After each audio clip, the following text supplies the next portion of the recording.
পৃথিবীর প্রায় ৭১% অংশই পানি দ্বারা আবৃত, যার মধ্যে মহাসাগরই রয়েছে বৃহত্তম জলভাগ। মহাসাগর জলবায়ু নিয়ন্ত্রণ করে, বিপুল পরিমাণ অক্সিজেন উৎপন্ন করে। পৃথিবীর 50% অক্সিজেন মহাসাগর থেকেই আসে।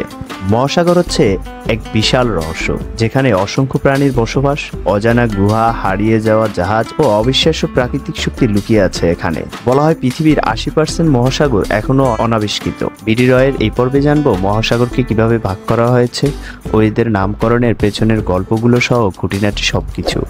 আপনি যদি এই চ্যানেলে নতুন হয়ে থাকেন তাহলে অনুরোধ করব চ্যানেলটিকে সাবস্ক্রাইব করে বেল আইকনটি ক্লিক করুন।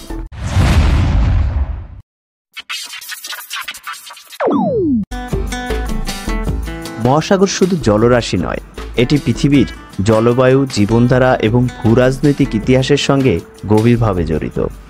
মহাসাগরগুলো একে অপরের সঙ্গে সংযুক্ত হলেও তাদের তাপমাত্রা, স্রোত, লবণাক্ততা ও বাস্তুতন্ত্র আলাদা। পৃথিবীর সবচেয়ে দীর্ঘতম পর্বতমালা মিড ওশান রেঞ্জ, যা মহাসাগরের নিচে প্রায় 65,000 কিলোমিটার পর্যন্ত বিস্তৃত। বাংলাদেশের উপকূল ঘেঁষে রয়েছে বঙ্গোপসাগর, যা ভারত মহাসাগরের অংশ। আমাদের সুন্দরবন ও বিশ্বের বৃহত্তম ম্যানগ্রোভ বন বঙ্গোপসাগরের উপকূলে অবস্থিত। পৃথিবীতে 5টি প্রধান মহাসাগরে ভাগ করা হয়েছে। বিশ্বের বৃহত্তম ও গভীরতম মহাসাগর হচ্ছে প্রশান্ত মহাসাগর বা প্যাসিফিক ওশান। প্রশান্ত মহাসাগরের আয়তন 16.5 কোটি বর্গ কিলোমিটার। 1520 সালে পর্তুগিজ অভিযাত্রী ফার্দিনান্দ ম্যাজেলান এই মহাসাগর অতিক্রম করেন। শান্ত আবহাওয়ার কারণে তিনি একে বলেন মার প্যাসিফিকো, যার অর্থ শান্ত সমুদ্র। প্রশান্ত মহাসাগরে রয়েছে এখন পর্যন্ত আবিষ্কৃত পৃথিবীর গভীরতম স্থান মারিয়ানা ট্রেঞ্চ। এখানে এমন প্রাণী পাওয়া গেছে যারা আলো ছাড়া বাঁচতে পারে এবং এদের শরীর স্বচ্ছ ও জৈব আলোকিত। এছাড়াও প্রশান্ত মহাসাগরে রয়েছে প্রচুর দ্বীপ।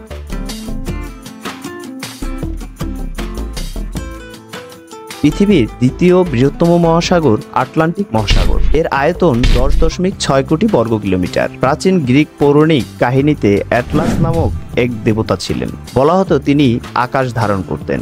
আটলান্টিক শব্দটি এসেছে সি অফ অ্যাটলাস থেকে। আটলান্টিক মহাসাগর ইউরোপ, আফ্রিকা ও আমেরিকার মধ্যে বিস্তৃত।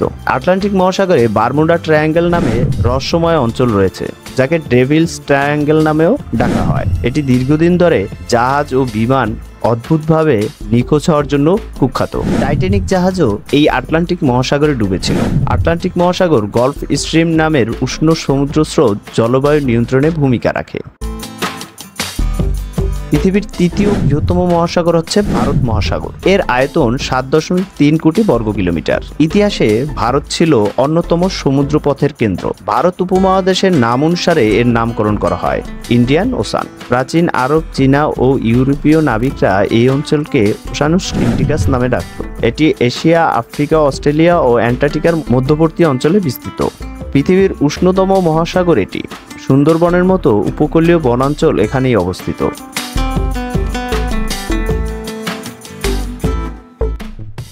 এরপরেই রয়েছে দক্ষিণ মহাসাগর বা সাউথার্ন ওশান।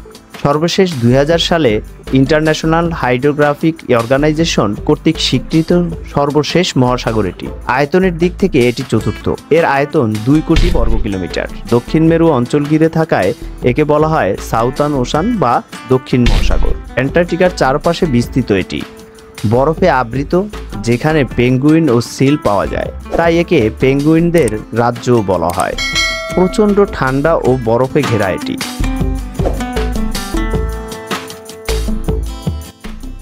সবচেয়ে ছোট এবং সবচেয়ে ঠান্ডা মহাসাগর আর্কটিক মহাসাগর। এর আয়তন 1.4 কোটি বর্গ কিলোমিটার। মেরু ভাল্লুকের আবাসস্থল এটি। আর্কটিক শব্দটি এসেছে গ্রিক শব্দ আর্কটস থেকে, যার অর্থ ভাল্লুক। এটি উত্তর মেরু এলাকায় অবস্থিত এবং সারা বছর বরফ আচ্ছাদিত থাকে।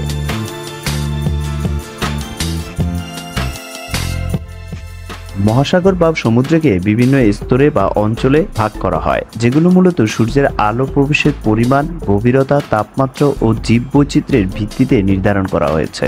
মহাসাগর বা সমুদ্রের 200 মিটার গভীর পর্যন্ত এলাকাকে অ্যাপিপ্লাজিক জোন বা সানলাইট জোন বলা হয়। এই এলাকাতে পর্যাপ্ত সূর্যের আলো পৌঁছায়।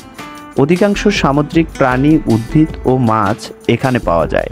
200 থেকে 1000 মিটার গভীর পর্যন্ত এলাকাকে মেসোপ্লাজিক জোন বা টুইলাইট জোন বলা হয়। এই এলাকাতে পর্যাপ্ত সূর্যের আলো পৌঁছায় না। সূর্যের আলো খুবই সীমিত এখানে। অনেক প্রাণী এখানে বসবাস করে যারা আলো নিঃসরণ করতে পারে। 1000 থেকে 4000 মিটার গভীর পর্যন্ত এলাকাকে ব্যাথিপেলাজিক জোন বা মিডনাইট জোন বলা হয়। এই এলাকাটি সম্পূর্ণ অন্ধকার, সূর্যের আলো একেবারেই পৌঁছায় না এখানে। পানির চাপ অনেক বেশি এখানে, তাপমাত্রাও খুব কম। এখানে বিরল ও অদ্ভুত গঠন বিশিষ্ট প্রাণী পাওয়া যায়।